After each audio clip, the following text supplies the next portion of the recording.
والحمد لله رب العالمين. معزز سامعین اور معزز سامعات، عزیز طالبات،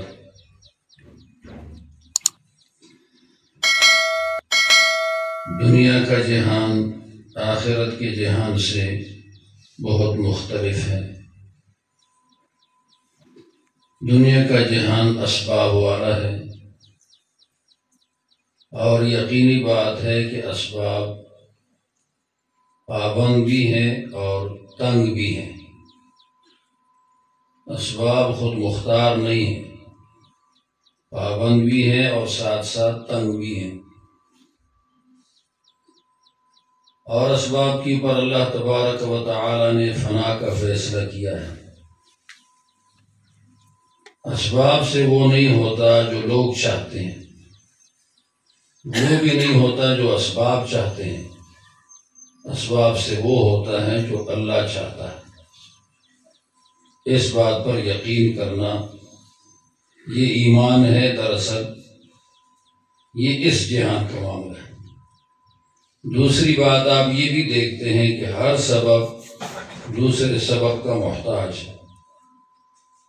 کوئی سبب مستغنی نہیں، محتاج.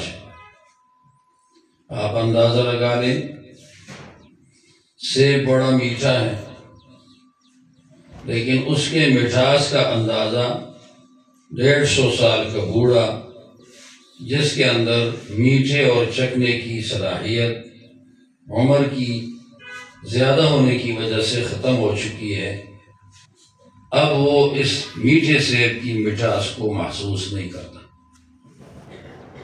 معلوم یہ ہوا کہ اس میٹھے سیب کی مٹھاس کو محسوس کرنے کے لیے انسان میں اپنی طاقت بھی چاہیے کہ اس کی قوت ذائقہ درست ہو تو سیب کے مٹھاس کو معلوم کر لے گا. دیکھو، ایک سبب ہے وہ دوسری سبب کا محتاج ہے.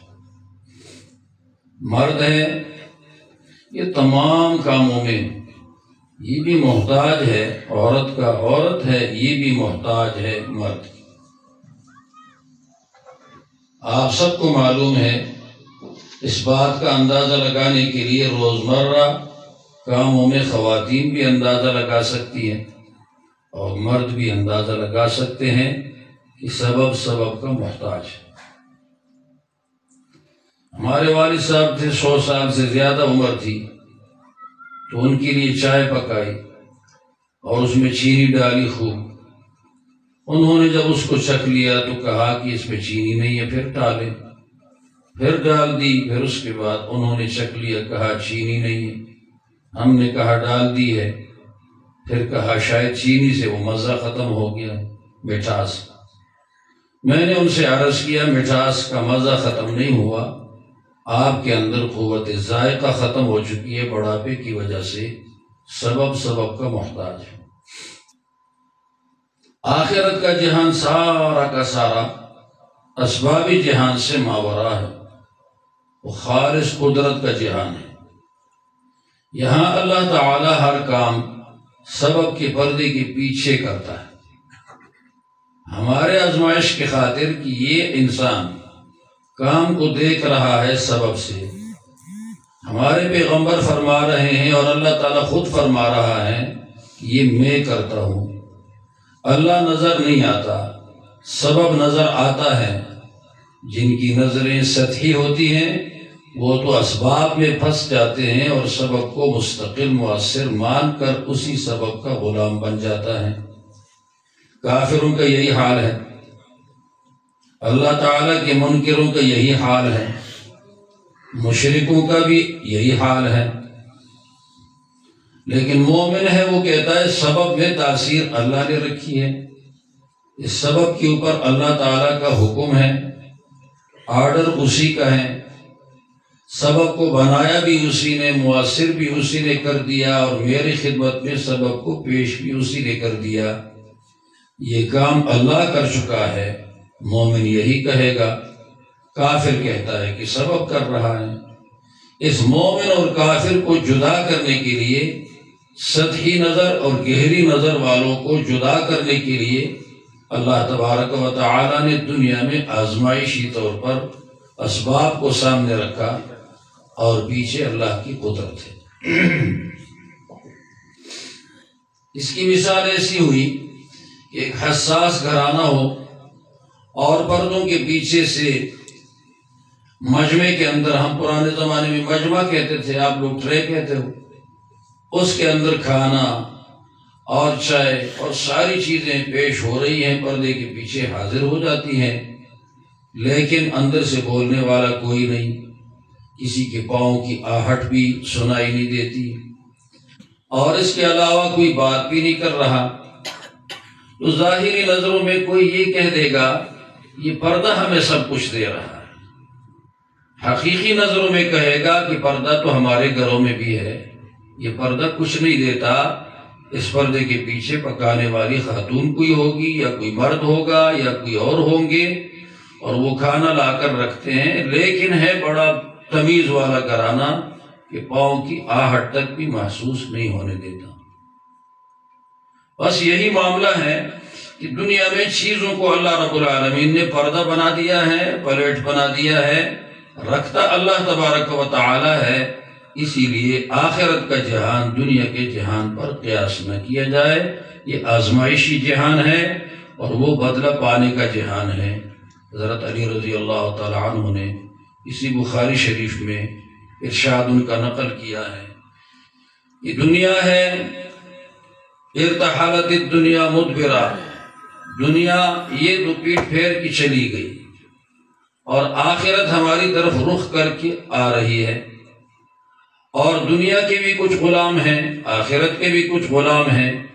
دنیا کے غلام اسباب کے غلام ہیں، چیزوں کے غلام ہیں، اللہ تعالیٰ پر توجہ نہیں دیتے، مانتے بھی نہیں ہیں، کچھ مانتے ہیں توجہ نہیں دے رہے۔ فَكُونُوا مِنْ أَبْنَاءِ الْآخِرَةِ وَلَا تَكُونُوا مِنْ أَبْنَاءِ الدُّنْيَا، لوگو تم آخرت کے غلام بن جاؤ، دنیا کے غلام مت بنو، کام اپنی آخرت واسطے کر لو، سارے کام اپنی دنیا واسطے مت کرو، دنیا پہ سرسری نظر رکھو، ضرورتوں کو پورا کرو، آخرت تمہاری ضرورت نہیں ہے بلکہ تمہارے مقاصد میں ہے، توجہ اس پر دو، مقاصد میں ہے آخرت، توجہ اس پر دو۔ راستے میں آدمی جاتا ہے، گاڑی چلاتا ہے، اور گاڑی چلاتے وقت سامنے نظر مستقل مارتا رہتا ہے، کبھی کبھی دائیں طرف کے شیشے پہ، بائیں طرف کے شیشے پہ، یا ڈرائیور کے سر کے اوپر جو شیشہ ہوتا ہے، ان گاڑیوں میں جن گاڑیوں میں پیچھے بھی شیشہ ہو تو ادھر بھی نظر مارتا ہے۔ یہ دائیں طرف کا، بائیں طرف کا اور اوپر کا 3 شیشے اور سامنے کا 1 شیشہ، یہ 3 شیشے ہیں انسان کی ضرورت ہے۔ سامنے کا شیشہ ضرورت نہیں ہے، مقاصد میں شامل ہے۔ دائیں طرف کے شیشے میں دیکھتا ہے کہ پیچھے سے راستہ تو کوئی نہیں مانگ رہا، بائیں طرف کے شیشے میں دیکھتا ہے کہ پیچھے سے کوئی آدمی کنارے وغیرہ، اس میں مجھ سے اس طرف راستہ تو نہیں مانگ رہا، اور اوپر والے کو بھی دیکھ لیتا ہے کہ گاڑی بڑی ہے، ہو سکتا ہے کہ میری گاڑی کے پیچھے کوئی ہو، خاص کر ریورس میں دیکھنا پڑتا ہے، یہ ضرورت ہے۔ سامنے والی شیشے کے اندر دیکھنا مقاصد میں شامل ہے۔ اگر سامنے والے شیشے میں مستقل کبھی کبھی دیکھ لے، باقی پیچھے دائیں بائیں دیکھتا رہے، خود بھی تباہ ہوگا، گاڑی بھی تباہ ہوگی، کسی اور کو بھی تباہ کرے گا۔ لیکن اگر سامنے پہ نظر رکھتا رہے مستقل، اور دائیں بائیں اور پیچھے کبھی کبھی نظر مارے، تو یہ کامیاب سفر کر سکے گا۔ یہی صورتحال ہے کہ آخرت ہمارے مقاصد میں ہے، مستقل نظر ادھر لگانی ہے۔ دین ہمارے مقاصد میں ہے، مستقل نظر ادھر لگانی ہے۔ اخلاق ہمارے مقاصد میں ہے، مستقل نظر ادھر مارنی ہے۔ اللہ سے محبت ہمارے مقاصد میں ہے، مستقل نظر ادھر ہونی چاہیے۔ نبی کے ساتھ، پیغمبروں کے ساتھ محبت ہمارے مقاصد میں ہے، مستقل نظر اس طرف ہونی چاہیے، ہمہ وقت نظر ادھر ہونی چاہیے۔ کبھی کبھی اپنی ضرورت کے خاطر دنیا پہ نظر ڈال دی کہ پیٹ ہے، کھانا مانگتا ہے، جسم ہے، کپڑا مانگتا ہے، بچے اور خود انسان ہے تو ایک چھت کے نیچے رہائش مانگتا ہے، لیکن یہاں اسپیشل چیزیں یہ یہاں کی ضرورت نہیں ہے، یہ یہاں کی سہولتیں ہوں گی، اور کبھی سہولت سے بھی زیادہ ہے، صرف اتنا دکھانا ہوتا ہے کہ میرے پاس بھی کچھ ہے، کہ میرے مکان سے نظر آ رہا ہے کہ بہت کچھ فالتو لگایا ہوا ہے، پیسے کی کثرت کا پتہ مکان کے چھتی پہ چل جاتا ہے اور مکان کے مختلف قسم کے ڈیزائنوں پہ چل جاتا ہے۔ باقی مقاصد میں سے آخرت ہے، کہ گاڑی والی مثال یاد رکھ لی جائے۔ معزز خواتین، آخرت کا نظام مرنے کا یہ سارا قدرت سے تعلق رکھتا ہے۔ انسان کی روح قدرت سے نکالی جاتی ہے، جیسے ڈالی